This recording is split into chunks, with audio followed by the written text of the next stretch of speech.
Hola,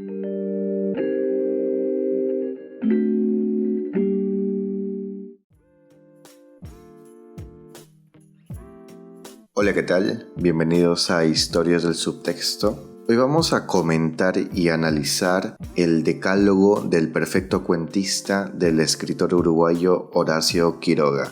Este decálogo fue publicado en la revista bisemanal de arte y crítica Babel en Buenos Aires en mayo de 1927 y después fue recopilada en un libro de ensayos sobre el arte de contar historias, un librito que tiene varios ensayos interesantes, que está compuesto de El Manual del Perfecto Cuentista, que fue publicado el 10 de abril de 1925, Los Trucs del Perfecto Cuentista, publicado el 22 de mayo del 25, El Decálogo del Perfecto Cuentista, ya mencionado, La Retórica del Cuento, publicado en 1928, La Profesión Literaria, publicada en el mismo año, Ante el Tribunal, publicada en 1930, y Los Intelectuales y el Cine, publicado en 1922. De estos yo recomendaría, para complementar el decálogo, el Manual del Perfecto Cuentista, que ahonda en algunos detalles que vamos a comenzar. Pero bueno, comencemos con lo nuestro.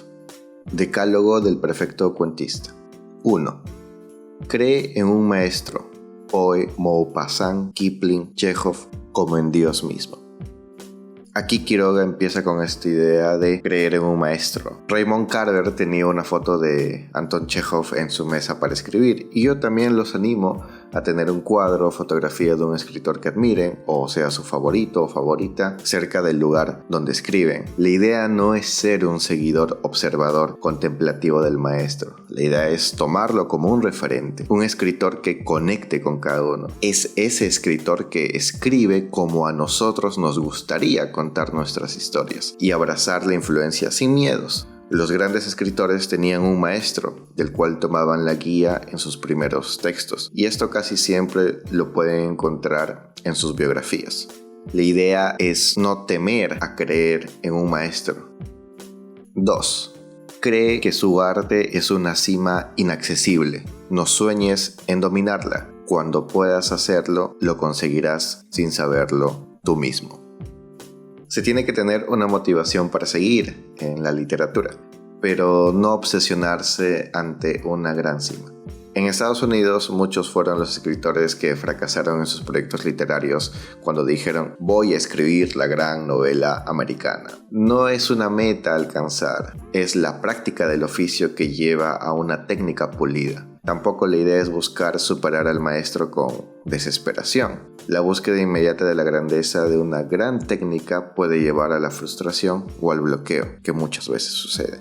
Uno se hará ese escritor con luz propia que desea tan rápido como el tiempo que le dedique a practicar un estilo o mirada propia. Y eso sucederá, como dice Quiroga, sin darse cuenta, como llegan las mejores cosas de la vida, sin que nos demos cuenta. 3. Resiste cuanto puedas a la imitación, pero imita si el influjo es demasiado fuerte. Más que ninguna otra cosa, el desarrollo de la personalidad es una larga paciencia. Al inicio está bien imitar. La imitación ayuda a mejorar la técnica de un escritor que está en camino de encontrar su voz. Hasta la reescritura contribuye a mejorar. En estos ejercicios se revelarán tuercas narrativas que no son visibles para el lector común. El trabajo estará en imitar esto, pero con un análisis profundo. Pero poco a poco es mejor dejar la imitación de lado para buscar un estilo. Y aquí la gran palabra para encontrar la voz es paciencia. La paciencia es esa palabra que toma un largo tiempo. Una pregunta que surge en talleres literarios o que se le hace a escritores con cierta trayectoria es: ¿cuánto tiempo me tomará dejar de ser una imitación de tal escritor? Y la respuesta casi siempre es: el tiempo que te toma encontrar tu voz. Y hay una repregunta a esto, y es: ¿y cómo se logra eso? Y la respuesta sería: escribiendo mucho. 4. Ten fe ciega, no en tu capacidad para el triunfo, sino en el ardor con que lo deseas. Ama a tu arte como a tu novia, dándole todo tu corazón. En realidad hay pocos momentos de verdaderos triunfos o victorias, y esos a veces no están relacionados a los premios o a los galardones. A veces las victorias están relacionadas a ese ardor o a la gesta de materializar en palabras una historia que nos ronda la cabeza. En una entrevista, el escritor Roberto Bolaño dijo que todos los escritores, incluso los más mediocres, los más falsos, los peores del mundo, han sentido durante un segundo la sombra de ese éxtasis. Esto en relación a la escritura que quema, eso que está en lo profundo. Por eso es más importante amar eso que se quiere hacer que amar el resultado final. Un escritor que quiere dedicarse de lleno a este oficio necesita gasolina o algún impulso para escribir, y eso estará vivo mientras se crea con pasión y corazón en su literatura. 5. No empieces a escribir sin saber desde la primera palabra a dónde vas. En un cuento bien logrado, las 3 primeras líneas tienen casi la importancia de las 3 últimas. Esta es una idea que puede tener 2 puntos de vista. 1, la construcción de una historia en la mente para después llevarla a la escritura. O 2, el trabajo posterior de un borrador. Y esto lo menciono porque a veces en la escritura creativa se necesita soltar la mano y no siempre sabemos a dónde vamos a llegar o qué final tendrá una historia en su primer borrador. Pero superada esta etapa del primer borrador, se puede tomar en cuenta lo señalado en este punto por Quiroga, con la finalidad de enfocar y corregir una historia. O también, desde lo planteado por Quiroga, para esas historias que se nos ocurren y están en nuestra mente listas para ser escritas. Como la unidad de efecto, que también plantea Edgar Allan Poe en un ensayo sobre el cuento. Y por el lado de las primeras y las últimas líneas de un cuento, no hay duda de que se tiene que buscar efectos particulares en ambas. En esos inicios que enganchan o finales contundentes está la diferencia entre un cuento cualquiera o uno memorable. 6. Si quieres expresar con exactitud esta circunstancia, desde el río soplaba un viento frío, no hay en lengua humana más palabras que las apuntadas para expresarla. Una vez dueño de tus palabras, no te preocupes de observar si son entre sí consonantes o asonantes.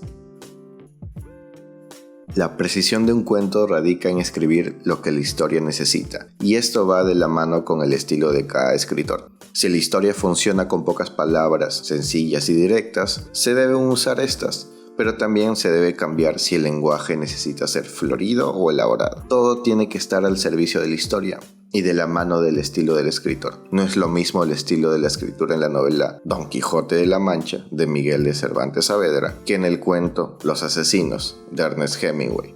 Si sabemos con claridad lo que buscamos, será más fácil ser dueño de nuestras palabras, como dice Quiroga. Además de olvidarnos de algunas reglas como consonantes o asonantes. Es más importante lo que nosotros queremos mostrar que, por ejemplo, algunas reglas de la métrica. 7. No adjetives sin necesidad. Inútiles serán cuantas colas de color adhieras a un sustantivo débil. Si hallas el que es preciso, él solo tendrá un color incomparable, pero hay que hallarlo. Esta es la famosa adjetivación. Este es uno de los puntos más citados en todo el Decálogo. El poeta Vicente Huidobro escribió en su poema Arte Poética, incluido en el libro El espejo del agua de 1916, el famoso verso referido al adjetivo, que dice: el adjetivo, cuando no da vida, mata. Los adjetivos pueden enriquecer un texto, pero en exceso podrían matar toda una historia. Se volvería tedioso o sin una emoción natural. Lo importante está en encontrar un sustantivo justo y evaluar si el adjetivo tiene una función vital en la oración. No hagamos lo simple y no llenemos de adjetivos a un sustantivo débil, a menos que se busque un efecto particular de exagerar con ciertos adjetivos. Pero en un texto, el adorno del adjetivo no es más importante que la sustancia, que es el texto íntegro. Por ejemplo, veamos el inicio del cuento El hombre muerto, justo, de Horacio Quiroga, que dice: el hombre y su machete acababan de limpiar la quinta calle del Bananal.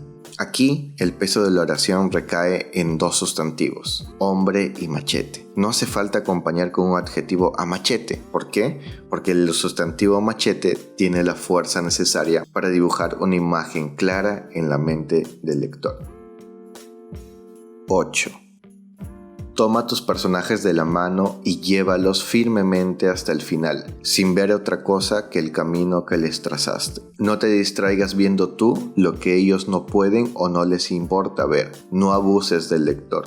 Un cuento es una novela depurada de ripios. Ten esto por una verdad absoluta, aunque no lo sea. El cuento tiene un conflicto.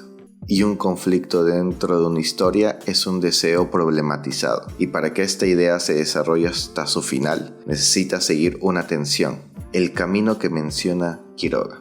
Cualquier información que no sume o esté involucrada con ese conflicto hará que la historia pierda enfoque y la tensión baje. En ese caso, el lector puede aburrirse y dejar de leer. Lo importante es entender que en un cuento nos podemos ahorrar algunas explicaciones que sobran. Y aquí Quiroga recuerda que este y los otros consejos son solo eso, consejos, y que algunas pueden parecer verdades absolutas, pero sabemos que no hay verdades absolutas al momento de escribir una historia.